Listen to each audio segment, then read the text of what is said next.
Beaucoup de travailleurs sont exposés à divers contaminants de l'air qui sont générés dans leur lieu de travail.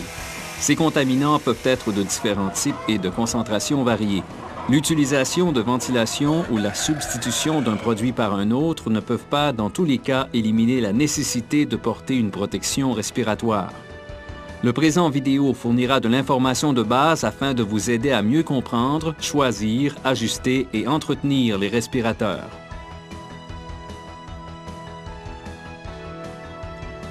Au Nouveau-Brunswick, les paragraphes 45 à 47 du règlement 91-191 stipulent les conditions de base pour l'utilisation de respirateurs. Le règlement requiert que les employeurs mettent en place un code de directive pratique en conformité à la norme ACNOR Z94 493 intitulée « Choix, entretien et utilisation des appareils respiratoires ». La norme ACNOR décrit les conditions qui doivent être rencontrées lors de la rédaction du code de directive pratique. L'utilisation d'un respirateur est obligatoire lorsque la concentration des contaminants dans l'air est supérieure aux valeurs limites d'exposition ou lorsque requis par les politiques et pratiques de votre employeur. Les travailleurs peuvent aussi porter un respirateur de façon volontaire afin de diminuer leur exposition lorsque la concentration des contaminants est inférieure aux valeurs limites d'exposition. Un respirateur fait partie de l'équipement de protection personnelle du lieu de travail. Il est utilisé afin d'empêcher les contaminants en suspension dans l'air d'entrer dans les poumons. Les poumons peuvent en être endommagés et peuvent aussi permettre la circulation par le sang des contaminants vers les organes internes. Un respirateur ne doit pas être considéré comme étant la solution ultime au contrôle des contaminants de l'air. Une protection respiratoire devra normalement être utilisée lorsqu'il demeure impossible d'abaisser la concentration des contaminants à l'aide de ventilation ou d'autres moyens techniques. Une protection respiratoire peut être également utilisée durant les périodes d'entretien ou lorsqu'un système de ventilation est défectueux. Il existe deux grandes classes de respirateurs. La première classe est composée des respirateurs à abduction d'air.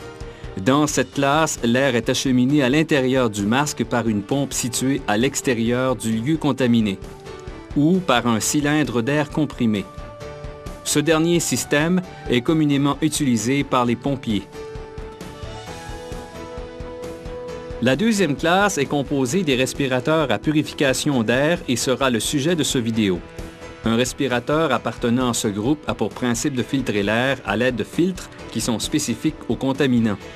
Il existe un bon nombre de modèles de respirateurs purificateurs d'air qui peuvent être groupés sous deux grands groupes. Ces groupes sont les respirateurs jetables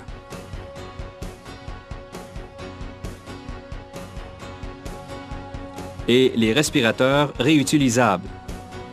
Ces deux groupes de respirateurs fonctionnent sous pression négative, ce qui veut dire que la pression à l'intérieur du respirateur devient négative par rapport à celle de l'extérieur lorsque l'utilisateur inspire. Ces respirateurs comportent des lacunes importantes. Ils ne doivent pas être utilisés lorsque les conditions sont immédiatement dangereuses pour la vie ou la santé. La concentration des contaminants est inconnue ou la concentration excède 10 fois la norme d'exposition. Ce type de respirateur ne fournit pas d'oxygène.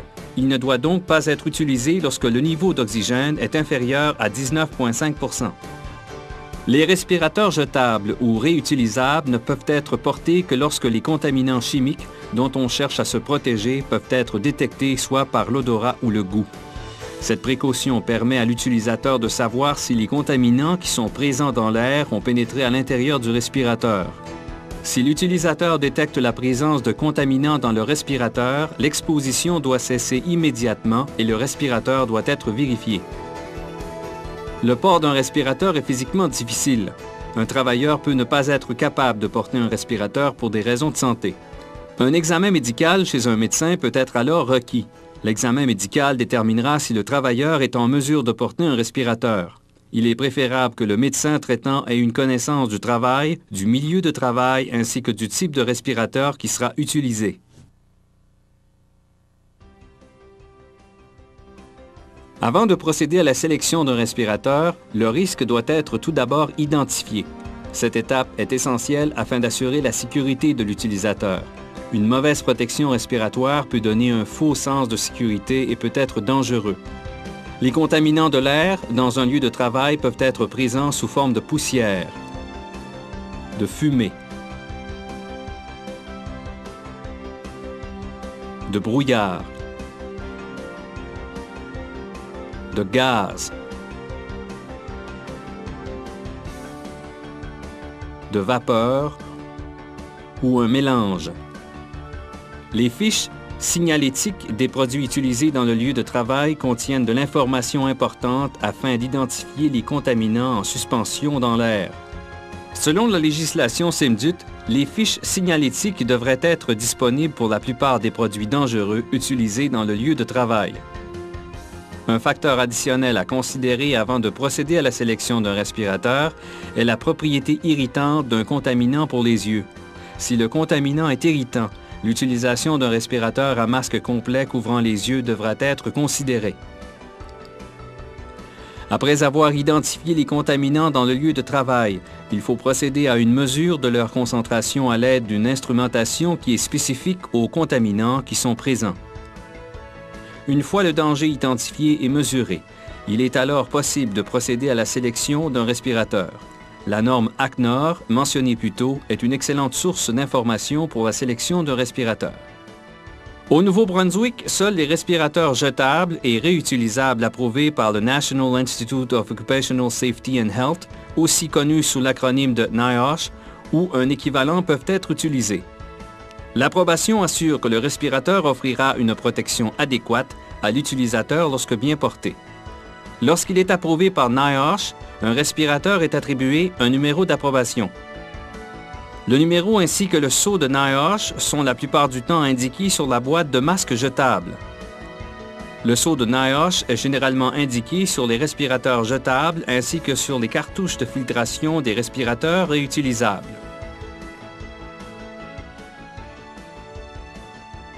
Au Nouveau-Brunswick, les employeurs qui utilisent des respirateurs sont requis de former leurs employés qui utilisent, testent ou entretiennent des respirateurs.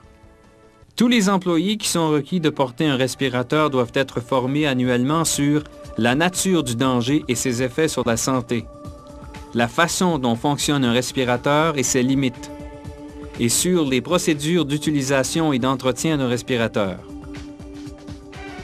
Les masques jetables sont très utilisés pour les poussières, les fumées ainsi que les brouillards. Il existe beaucoup de modèles de ces masques. Quelques-uns possèdent une valve d'exhalation. Tous ont une double courroie d'attachement qui est dans certains cas ajustable. Le respirateur le plus commun chez les respirateurs jetables est le N95. Le symbole N indique une résistance nulle au brouillard d'huile, tandis que le 95 spécifie l'efficacité à filtrer les petites particules de poussière. Si un brouillard d'huile est présent dans le lieu de travail, l'utilisation d'un respirateur jetable de la série P ou R sera plus appropriée. Le P veut dire à l'épreuve de l'huile, R veut dire résistant au brouillard d'huile. Des respirateurs jetables plus efficaces tels que 99 et 100 sont aussi disponibles dans les séries N, R et P. Leur sélection dépend des contaminants présents dans l'air qui doivent être identifiés et mesurés avant la sélection. Il est essentiel de bien mettre un respirateur jetable pour obtenir la protection voulue. Les travailleurs masculins qui doivent porter ce type de respirateur au Nouveau-Brunswick sont requis par la loi d'être aussi bien rasés qu'il est nécessaire pour s'assurer que le respirateur colle bien à la peau du visage.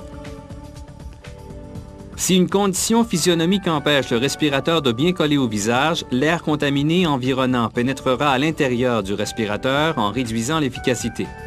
Le cas échéant, le respirateur ne doit pas être utilisé jusqu'à ce que l'étanchéité du respirateur soit adéquate. Si votre respirateur possède des courroies ajustables, commencez par passer les courroies par les boucles d'attache. Tenez le respirateur dans votre main avec la partie nasale près de vos doigts tout en laissant les courroies pendre sous votre main. Placez le respirateur sous votre menton avec la partie nasale vers le haut. Tirez la courroie d'en bas par-dessus votre tête et placez-la autour du cou, sous les oreilles. Tirez la courroie du haut par-dessus votre tête et placez-la derrière sur le haut de la tête.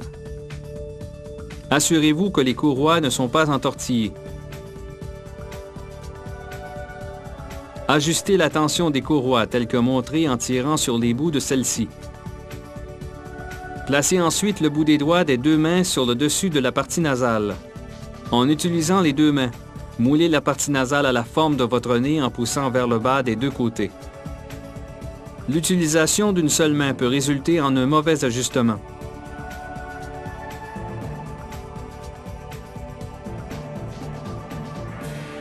Il est essentiel de porter les deux courroies. Des quantités importantes de contaminants vont pénétrer à l'intérieur du respirateur, compromettant votre sécurité si seulement la courroie du dessus est portée. Après avoir mis un respirateur jetable, il est très important de procéder immédiatement à une vérification de l'étanchéité avant d'entrer dans un lieu de contamination. Cette vérification vous assurera que le respirateur est bien scellé autour de votre visage. Pour un modèle qui n'a pas de valve d'exhalation, placez les deux mains sur le respirateur et expirez. Le respirateur devrait se gonfler légèrement. Si vous sentez qu'il y a fuite autour du nez, réajustez la partie nasale. S'il y a fuite sur les côtés, déplacez les courroies sur les côtés de votre tête ou resserrez les courroies si elles sont ajustables. Pour un modèle qui possède une valve d'exhalation, placez les deux mains sur le respirateur et inspirez. Le respirateur devrait s'affaisser légèrement. Si vous sentez qu'il y a une fuite autour du nez, réajustez la partie nasale. S'il y a une fuite sur les côtés, déplacez les courroies sur les côtés de votre tête ou resserrez les courroies si elles sont ajustables. Répétez la procédure si nécessaire. Un respirateur qui n'est pas bien ajusté ne devrait pas être utilisé. Un respirateur jetable devrait être jeté s'il est sale, a des signes de dommage ou si la respiration devient difficile. L'intérieur du respirateur doit être propre en tout temps. Un respirateur jetable devrait être rangé dans un endroit propre s'il est utilisé encore. Un sac de plastique scellé est une bonne façon de le ranger. Il est recommandé de lire les instructions d'ajustement et de test d'étanchéité qui sont fournies dans chacune des boîtes de respirateurs jetables. Les respirateurs réutilisables sont faits dans la plupart des cas de plastique moulé. Tous ces respirateurs possèdent une valve d'exhalation. Ce type de respirateur peut être soit un demi-masque ne couvrant que la bouche et le nez, ou un masque complet couvrant la bouche, le nez et les yeux. Le masque complet peut être utilisé lorsque les contaminants de l'air peuvent être irritants pour les yeux. Les respirateurs réutilisables doivent être dotés de cartouches de filtration qui sont spécifiques aux contaminants qui ont été identifiés dans le lieu de travail.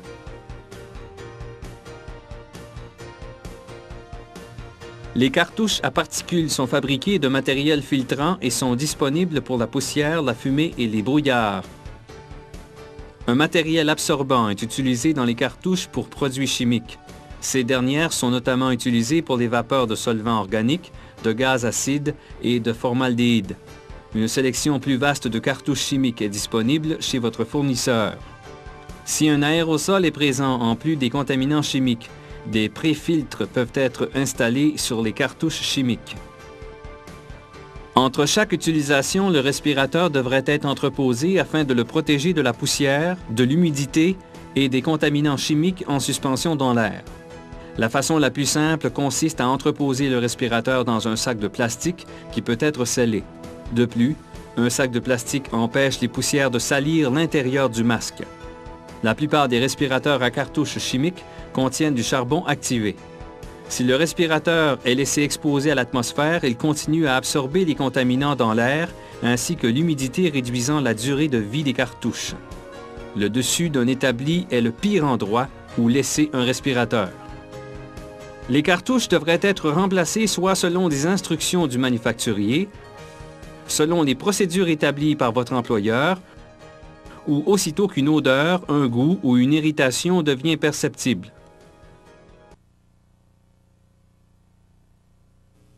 Bien mettre un respirateur réutilisable est également essentiel afin de s'assurer une bonne protection contre les contaminants. Les travailleurs masculins qui doivent porter ce type de respirateur au Nouveau-Brunswick sont requis par la loi d'être aussi bien rasés qu'il est nécessaire pour s'assurer que le respirateur colle bien à la peau du visage.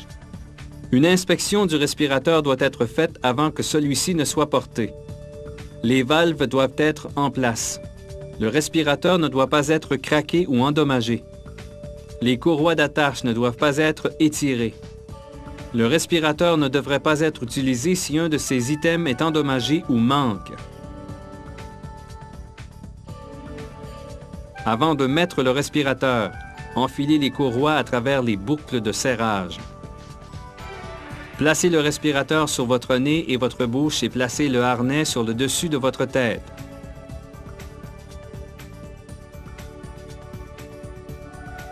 Positionnez le respirateur bas sur le dessus de votre nez afin d'obtenir la meilleure visibilité possible. Attachez les courroies du bas derrière votre nuque. Resserrez les courroies en tirant sur les bouts en commençant par celle du haut et en terminant par celle du bas. Évitez de trop les serrer. Avant d'entrer dans une zone de contamination, une vérification d'étanchéité doit être faite. Commencez par une vérification d'étanchéité positive. Placez les paumes des mains sur la soupape d'exhalation tout en faisant attention de ne pas briser l'étanchéité du respirateur. Expirez doucement. Si le respirateur se gonfle légèrement, sans qu'il n'y ait aucune fuite entre le respirateur et votre visage, l'ajustement est bon. Procédez ensuite à une vérification d'ajustement négative. Placez les paumes des mains sur la surface plate des deux cartouches de filtration. Soyez encore une fois prudent de ne pas appliquer trop de pression. Inspirez lentement. Si le respirateur s'affaisse sans qu'il n'y ait aucune fuite entre le respirateur et votre visage, l'ajustement est bon. Si une fuite est détectée lors des tests d'étanchéité, replacez le respirateur sur votre visage et réajustez la tension des courroies. Répétez le test. Si vous ne pouvez pas obtenir une bonne étanchéité, consultez votre superviseur. Un différent respirateur pourrait vous être nécessaire. Afin d'enlever le respirateur, détachez les courroies d'en bas en tout premier lieu et puis enlevez le harnais de tête. Le respirateur réutilisable doit être nettoyé régulièrement. Des serviettes jetables de nettoyage peuvent être utilisées afin de nettoyer le respirateur. Cette méthode ne doit toutefois pas être la seule méthode qui existe. Il est préférable de laver le respirateur avec de l'eau et un savon doux après avoir enlevé les filtres et les cartouches. La température de l'eau ne doit pas dépasser 50 degrés Celsius. Brossez doucement le respirateur avec une brosse souple. Veuillez à ne pas utiliser de solvants organiques comme les diluants à peinture qui endommageront le respirateur. Rincez le respirateur et laissez-le sécher dans un endroit non contaminé. Un essai d'ajustement qualitatif ou quantitatif doit être fait par une personne compétente lorsqu'un respirateur est assigné à un travailleur et ensuite sur une base annuelle.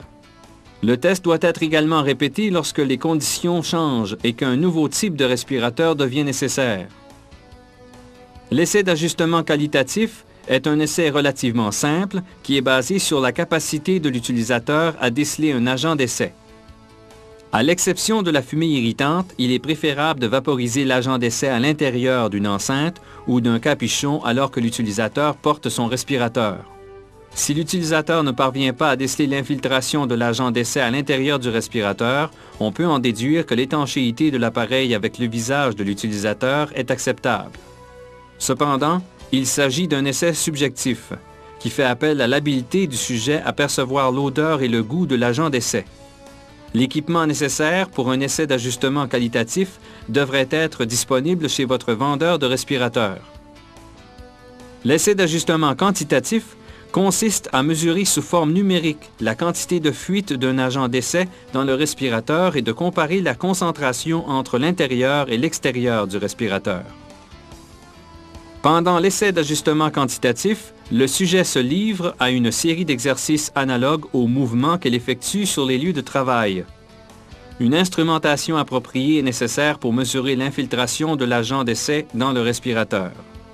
Il faut toujours se rappeler que l'essai d'ajustement ne vise qu'à évaluer l'efficacité de l'ajustement facial et de l'étanchéité d'un respirateur. L'essai d'ajustement n'a rien à voir avec la capacité du respirateur à éliminer les agents de contamination dans l'air. Ce vidéo a traité de l'utilisation des respirateurs et a identifié ce qui doit être fait afin de s'assurer un programme respiratoire adéquat. Premièrement, le respirateur utilisé doit être sélectionné avec soin selon la nature du contaminant ainsi que sa concentration. Deuxièmement, une formation sur la façon de porter et d'entretenir un respirateur est nécessaire.